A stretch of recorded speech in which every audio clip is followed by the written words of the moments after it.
If you've ever had this feeling that something was terribly wrong with the world that we live in, but you couldn't figure out just what it was, then you've come to the right place. Secret societies, mystery religions, and the Illuminati have been controlling our reality since the beginning of time. But not anymore, because there is an awakening happening, and you are about to become a part of it. Wake up, because this is a call for an uprising.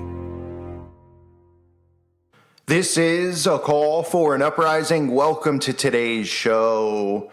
You won't believe what they're selling at Barnes & Nobles. Now, I'm going to show you this, but I also can confirm these things because, yes, I actually went out into society. Past the Xanax. No, I'm kidding. I actually went out into society and went to a Barnes & Nobles. And what did I see? I walked around the store to see what books were out, what was going on. Not to act like I'm well educated and I go to bookstores and I read books, but I just happened to go in there to see what was going on. And what do I see? Well, right in the front, right on the side, and just about everywhere in the store are books promoting magic. And I'm not talking about Harry Potter type books. I'm talking spellcasting books. On every table, there was literally a table just for magic, teaching magic. Yeah.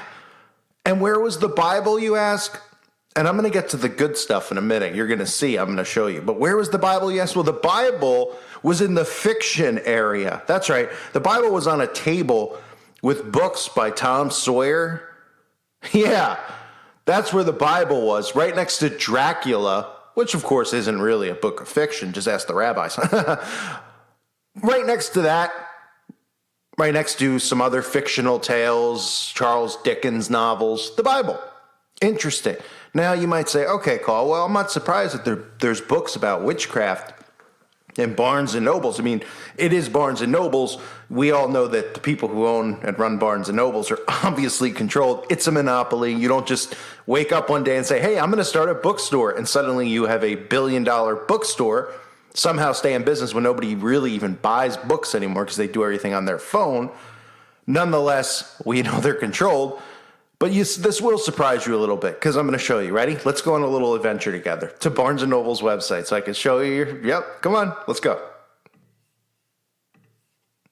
All right, so if you type in Aleister Crowley, Barnes & Noble's, it even says the Aleister Crowley collection. That's right. And you might say, well, maybe it's just some books that mentions him. No, it's his actual teachings. That's right, including some of these books which will shock you, surprise you, make you sick to your stomach. Sure will. So not surprisingly, hundreds of books Crowley wrote. Look at this. We've got all these books by Aleister Crowley here. The Book of the Thoth, the Book of the Law, which teaches many of the teachings that Crowley teaches, right? Okay, all of the teachings pretty much. But wait, there's more, because wait till you see the big one. You know, the one that talked about ritual sacrifice and how specifically young blondes with blue eyes, preferably young boys, were preferred to enhance the power of the spell. Yeah, that book. It's at the library, excuse me. It's at the Barnes & Nobles. Now, we all know that they've removed that from the current updated version because, yeah, that's right, I'm holding my hand up, people such as myself who have been exposing it. Thus, people have made videos who own the new version of the book, and they go, it's not in there, it's not in there. Well, it's in the real version of his book, and that's a fact. Check. So we scroll through, what else do we get? Oh, 777 and other Kabbalah writings of Aleister Crowley. Remember I did a video on that? The guy who was doing rituals, he was putting blinds up over his windows, J Station or something, the loser's name was, and he was, telling people how to summon spells. He was using that book, the 777 writings of Aleister Crowley, which, wow, it talks about the Kabbalah. Isn't that fascinating? You know, the people you can't question and talk about, what they teach in their books. They teach black magic, spellcasting, sacrifice, you name it. That stuff we'll talk about on the website, not over here, of course, because Oh, it's anti-something over here. You can't say anything.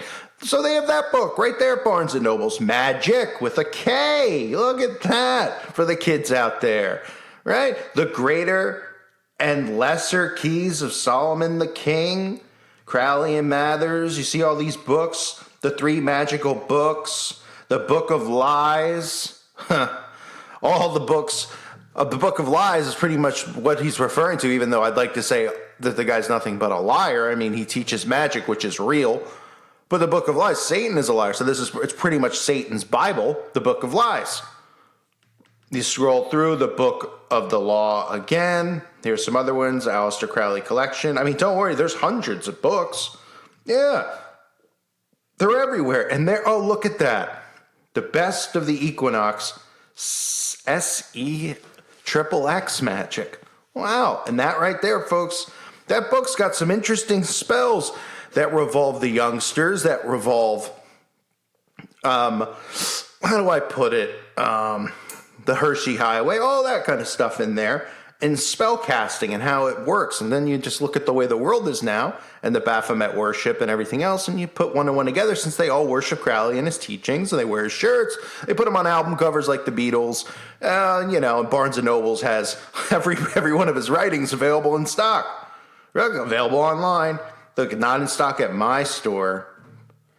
Well, I don't know. I have a VPN, so it's probably in stock at my store. But the Blue Equinox, the practice. I mean, look at this pure trash. Now, if you're somebody who likes, I don't know, if you're a what do they call them? Pyromaniac. You like to burn stuff. Well, then this might be the right place for you, Barnes, and get some of these. Right? Remember they used to talk about book burning? Well, here's some books that should be burned right here. The works of Aleister Crowley. Look at this. I mean, you see all the occult symbolism that, you all know of, the stuff I expose, other people expose. They've got their sigils all over the place. They got their pyramids with the eyeball on it, but that's coincidental. That's the same thing that's on the back of the dollar bill. But we're all crazy people who can't connect dots. I mean, look at this nonsense. Dramatic ritual, just teaching rituals, magic. And like I said, the Bible sits over next to Tom Sawyer and Huckleberry Finn. Unbelievable, folks. Moonchild. Lots of videos out there about Moonchild, specific Moonchilds, celebrity Moonchilds. I forget what channel used to make videos on it. It was really good. But Moonchilds, specific ones, have celebrities who are actual children. Look at the covers, just go on and on. You got another one. What does it say there? Essays or something. Essays in Light. You got the pyramid with the eye. The Book of Lies again. The Book of the Law. Liber, the Book of Lies. Some other ridiculous, embarrassing witchcraft book. Magic with the Eye of Horus in the cover. Does he have a book on optometry as well that we could read, or is it just? Does he have a book where he's going to tell us all about the eye and the pigments in the eye and why some people get pink eye? And yeah, no, he doesn't. Oh, he just another person fascinated with the eye. Oh my goodness! Here's another book that pops up. It's got the black and white checkerboard floor with the obelisk. It's called To Perfect This Feast by James Wasserman, but it shows up under Crowley in the search. So obviously he's mentioned in the book, and his rituals in the book. It's so interesting that it has the obelisk. Remember the Washington Monument, folks, 666 diameter, 666 in height, and that would be in inches, not feet.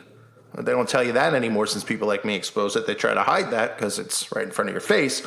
And the black and white floor, of course, just coincidental, not used in magic at all. You only see the repetition in the pattern. You see the Ankh on the cover of one of these. I always used to do videos talking about that symbol, the Ankh, and how misled people were. They're like, no, it's my cult. I had people of different races and cultures getting all butthurt about it. It's not. My ancestors did. Oh, guess what? It's an Egyptian symbol. I don't walk around, look, the cross is a Wiccan symbol too, that they use, they want churches to use as a symbol of Christ. I don't say you're occultic if you have a cross on your neck or you have a cross in your home. I get what you're doing and why you have the cross and honoring Christ and Christ giving his life so that we could have salvation. But, all these symbols. The Ankh is just another symbol from the occult. And people are like, no, don't say that. It's not. You're calling my ancestor. Yeah, okay. Aleister Crowley, magic. Let's see, Magic Rock and Roll by Barry. I mean, just look at this. Sex Magicians. Aleister Crowley in America. I mean, this actually, in the New World, so they're probably talking about what's actually happening. But these are his teachings, the magic of Crowley. Right there for next generations. This is a guy who was known as the Beast. I mean, that's what they pretty much called Aleister Crowley. What was his exact nickname off the top of my head? I think it was the Great Beast 666, I guess, was what they called him. And, here, I mean, it's unbelievable, some of the stuff. Let me just read you a quote from one of his books, okay? For those of you who are like, well, maybe the stuff in the book's not so bad, Cole.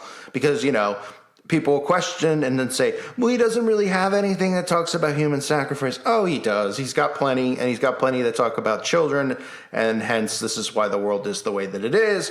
But everybody out there is just blind by their zeal. They're blind by the fact that they just think all this stuff's a huge joke. And then, when they're going to be asked to participate in this stuff, we'll see how big of a joke it is to them at that point. But, that's kind of how the world is right now.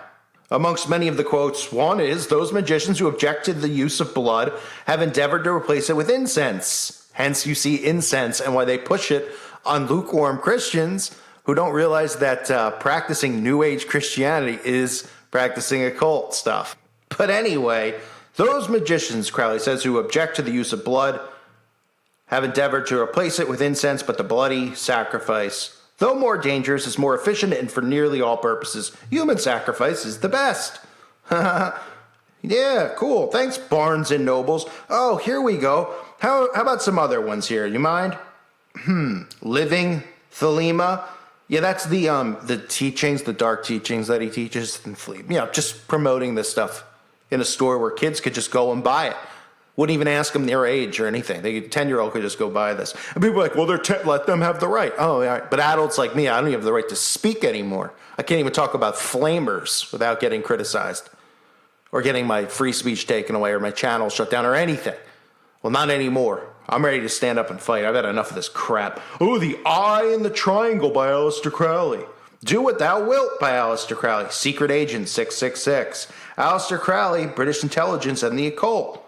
All right, because all these guys are involved in the CIA and British intelligence, but that's why you never hear any bad things about him or them come up. They go, oh, he was misunderstood, right?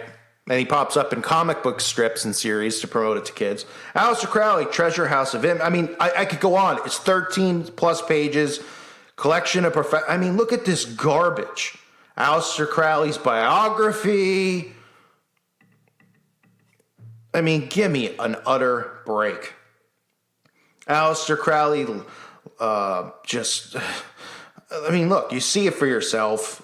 The Ouija board, Aleister Crowley and the Ouija board. I mean, right, because the Ouija board is another thing they use to summon spirits and do spell casting, but we're all crazy. They only show it to you in every movie that there is, and they only sell it to kids at stores. I mean, same with Dungeons and Dragons, different type of gateway into the occult than the Ouija board, but still is. And I don't want to hear people like, I played Dungeons and Dragons, I didn't get in. Well, I'm embarrassed for you that you played Dungeons and Dragons, but just because you didn't get into the occult doesn't mean that kids out there aren't going to use it as a gateway in, because a lot of them do. And a lot of people who leave Satanism or the occult have admitted that the start into looking into magic started with Dungeons and Dragons. No different than now, because Dungeons and Dragons, while still nerdy, is not as popular as it used to be because there's so many options now with witchcraft, from Harry Potter to all this nonsense that we see from Disney, every witch game that comes out, Magic the Gathering card, but they're not gateways into the occult, right? It's the same. It's just, oh man. Look at White Stains by Aleister Crowley. I wonder what stains he's talking about. Probably the ones he left in San Francisco on the sheets. Probably didn't even leave them on the sheets. Left them between the cheeks. Disgusting. These people make me ill. And I'm not in a laughing mood today about any of it. Seeing witchcraft books for kids at the store for teens. Seeing gothic people out cluelessly with they're gothic. They have Satan shirts on. And then on their wrists they have pride bracelets. I mean, it goes hand in hand, this whole agenda. Amazing to see, but unfortunately there's not enough brains being used in this world. And I don't even think half these people have a brain inside their skull. It's just they're walking and living on autopilot. So Barnes and Nobles, folks, another thing if you want to boycott everything in this world, which is perfectly fine because that's what I do. But I mean, you can't even walk into a place just trying to get out and clear your head without seeing this crap because it's everywhere. And that's why I got a lot of content and a lot to talk about because it never stops. Once you're awake, once you decide to be awake, and once you're thinking on a conscious level 24/7, you're not walking around in a daze being controlled, you see it everywhere because it's everywhere in our culture and our society. And it's disgusting. I thank you guys for listening to today's show. Unbelievable, folks. You like to burn things. You like to burn books. Start here. I thank you again for listening. God bless all of you and your families.